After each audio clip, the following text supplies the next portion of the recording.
In this video, we are going to discuss proof of Ohm's law and resistivity. देखो Ohm's law हमने पिछली video में discuss किया था, बहुत ही सिंपल था। क्या था कि वायर के दोनों टर्मिनल्स के अक्रॉस जो पोटेंशियल डिफरेंस होता है ना, वो उस वायर में फ्लो होने वाले करंट के प्रोपोर्शनल होता है, जिससे हमारे पास आया था V equals to I R. अभी हमको उस ओम्स लॉ को प्रूव करना है। देखो ओम्स लॉ क्या है, V equals to I R. तो यहाँ पे मैं क्या करूंगा, आई का एक्सप्रेशन जो हमारे पास पहले से ही है वो लिखूंगा। इसमें V को लेके आना है मेरे को। आई तो मेरे पास है, V को किसी ना किसी जरिए लेके आना है। तो देखो मैं कैसे लेके आता हूं, देखना। I equals to NAVD E, ये हमने लास्ट वीडियो में ड्राइव किया था। इस एक्सप्रेशन को आप ऐसे याद रख सकते हो। ये क्या बन रहा है, देखो 90 बना ना। I equals to 90 NAVE, where N be the number of electrons per unit volume. Unit volume में कितने नंबर ऑफ इलेक्ट्रॉन्स है। A cross section area of wire, VD drift velocity of electrons, small e charge on electrons. ये expression हमने पहले find किया हुआ है। अब देखो अब मुझे क्या करना है, इसमें कैपिटल V मतलब वोल्टेज को लेके आना है। तो मैं ड्रिफ्ट वेलोसिटी को वोल्टेज में कैसे कन्वर्ट कर सकता हूँ। देखो पहले तो मैं ड्रिफ्ट वेलोसिटी को इलेक्ट्रिक फील्ड में कन्वर्ट कर लेता हूँ। फिर इलेक्ट्रिक फील्ड का फॉर्मूला हमको पता ही है, V/L होता है ना, जो हमने सेकंड चैप्टर में पढ़ा हुआ है। तो उससे रिप्लेस कर देंगे। तो VD की वैल्यू मैंने पुट कर दी। ड्रिफ्ट वेलोसिटी की वैल्यू क्या होती है, small e capital E tau bar by m. तो VD की जगह पे ये पुट कर दिया। अब मुझे I एंड E के बीच रिलेशन थोड़ी चाहिए, मुझे I एंड V के बीच, V मतलब कैपिटल V वोल्टेज के बीच रिलेशन चाहिए। तो मेरे को ये पता है electric field equals to voltage upon length होता है। ये एक्सप्रेशन हमने सेकेंड लेसन में पढ़ा हुआ है। कैपेसिटर में वोल्टेज एंड इलेक्ट्रिक फील्ड में रिलेशन देखा था ना। तो E की जगह पे V/L पुट कर दिया, हाँ कर दिया। उसके बाद सिंपली क्या है, मल्टीप्लाई किया, तो ये एक्सप्रेशन मेरे पास आ गया। इससे कैपिटल V की वैल्यू निकालो, इस सारी टर्म को इस तरफ ले जाओ। तो कैपिटल V की आपके पास वैल्यू आ जाएगी। कैपिटल V की वैल्यू क्या आई, कैपिटल V इक्वल्स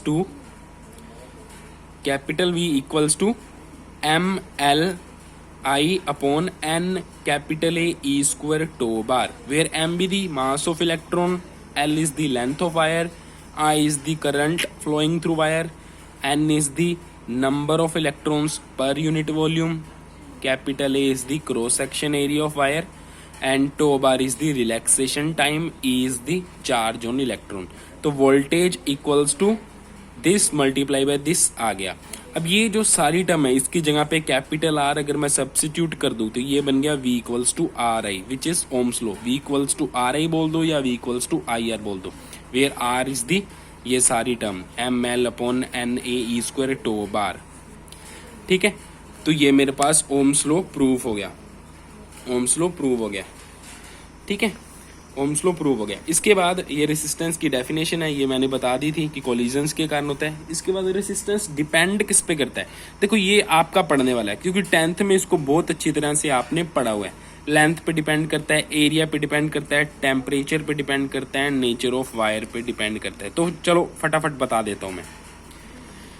देखो रेसिस्टेंस है क्या, इलेक्ट्रॉन करंट के फ्लो में डिस्टरबेंस, या ये बोल सकते हैं कि इलेक्ट्रॉन्स के फ्लो में डिस्टरबेंस।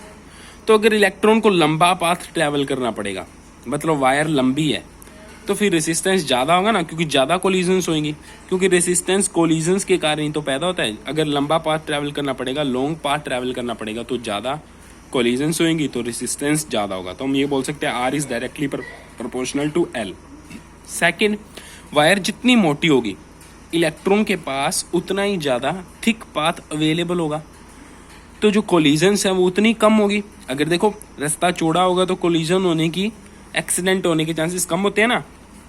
तो इसका मतलब अगर एरिया में इंक्रीज करेंगे तो रेसिस्टेंस घटेगा। तो ये बोल सकते हैं हम resistance is inversely proportional to a area. Third, nature of material of wire. देखो वायर किस मटेरियल की बनी हुई है उस पर भी तो डिपेंड करता है। जैसे प्लास्टिक है, उसमें करंट बहुत कम चलता है, बहुत ज़्यादा रेसिस्टेंस होता है प्लास्टिक का। वुड है, बहुत ज़्यादा रेसिस्टेंस। कॉपर है, अरे आराम से करंट चलता है, बहुत कम रेसिस्टेंस है। सिल्वर है, बहुत कम रेसिस्टेंस है। गोल्ड है, बहुत कम रेसिस्टेंस है। तो इसका मतलब रेसिस्टेंस मटेरियल पे भी डिपेंड करता है। देखो सबसे कम रेसिस्टेंस होता है सिल्वर का, R अर्जेंटम लिखा हुआ है। उससे थोड़ा सा ज़्यादा होता है कॉपर का, अरे ये EU लिखा हुआ है, इसको CU कर लो, कॉपर कॉपर, ठीक है। और उससे ज़्यादा होता है गोल्ड का, ये सही कर लेना, इक्वल लगा रखा, इक्वल नहीं। और उससे ज़्यादा होता है एल्यूमिनियम का, मतलब बेस्ट कंडक्टर होता है सिल्वर अर्जेंटम, उससे सेकंड बेस्ट होता है कॉपर, थर्ड बेस्ट होता है गोल्ड, फोर्थ बेस्ट होता है एल्यूमिनियम, ठीक है। ये बेस्ट कंडक्टर्स हैं। इसके अलावा किस पे डिपेंड करता है? टेम्परेचर पे। देखो इलेक्ट्रॉन जा रहा है मस्ती से वायर में, अगर टेम्परेचर बढ़ाएंगे तो इलेक्ट्रॉन के अंदर वाइब्रेशंस बढ़ेंगे, इलेक्ट्रॉन अब वाइब्रेट करता हो जा रहा है, वाइब्रेशंस बढ़ेंगे तो क्या होगा? कोलिजन्स बढ़ेंगी। तो कंडक्टर के अंदर क्या होता है? टेम्परेचर बढ़ाने पे रेसिस्टेंस बढ़ता है, ठीक है, और टेम्परेचर कम करने पर रेसिस्टेंस घटेगा, ठीक है। तो ये था। लेकिन देखो इंसुलेटर एंड सेमीकंडक्टर्स में क्या होता है? टेम्परेचर बढ़ाने पे रेसिस्टेंस घटता है। देखो सेमीकंडक्टर्स आप पढ़ोगे 14th चैप्टर में, उसमें आप देखोगे जैसे हम टेम्परेचर बढ़ाते हैं ना तो इसकी कंडक्टिविटी बढ़ने लगती है, इसमें करंट बढ़ने लगता है। तो अगर करंट ज़्यादा इजीली चल पाएगा तो रेसिस्टेंस तो उसका घटेगा ना। ये डिटेल में डिस्कस करेंगे अपने 14th चैप्टर में। और इंसुलेटर में भी क्या होता है? देखो इंसुलेटर का बहुत ज़्यादा रेसिस्टेंस होता है, इलेक्ट्रॉन्स इसमें फ्री होते ही नहीं है, लेकिन अब हम टेम्परेचर बढ़ाई जा रहे हैं, एकदम से मैंने कहा कि बहुत ज़्यादा टेम्परेचर कर दिया, इतना ज़्यादा टेम्परेचर कर दिया कि बॉन्ड्स टूट गए। जब बॉन्ड्स टूटेंगे तो इलेक्ट्रॉन्स फ्री हो जाएंगे ना। अगर इलेक्ट्रॉन्स फ्री हो गए, पहले तो इसमें बहुत कम फ्री इलेक्ट्रॉन्स थे, अब नंबर ऑफ फ्री इलेक्ट्रॉन्स बढ़ गए। अगर नंबर ऑफ फ्री इलेक्ट्रॉन्स बढ़ गए तो इंसुलेटर की कंडक्टिविटी बढ़ गई, रेसिस्टेंस घट गया। तो मतलब टेम्परेचर अगर बढ़ा रहे हैं, थोड़ा बहुत बढ़ा रहे हैं तो कोई फर्क नहीं पड़ेगा, इंसुलेटर है, रेसिस्टेंस लार्ज ही रहने वाला है। लेकिन अगर बहुत ज़्यादा टेम्परेचर कर दिया ना तो ये इंसुलेटर कंडक्टर में कन्वर्ट हो जाएगा, क्योंकि इसमें फ्री नंबर ऑफ इलेक्ट्रॉन्स आ जाएंगे तो इसका रेसिस्टेंस घट जाने वाला है। तो हम ये बोल सकते हैं कंडक्टर में क्या होता है? टेम्परेचर बढ़ाओ रेसिस्टेंस बढ़ेगा। सेमीकंडक्टर एंड इंसुलेटर में क्या होता है? टेम्परेचर बढ़ाओ रेसिस्टेंस घटेगा।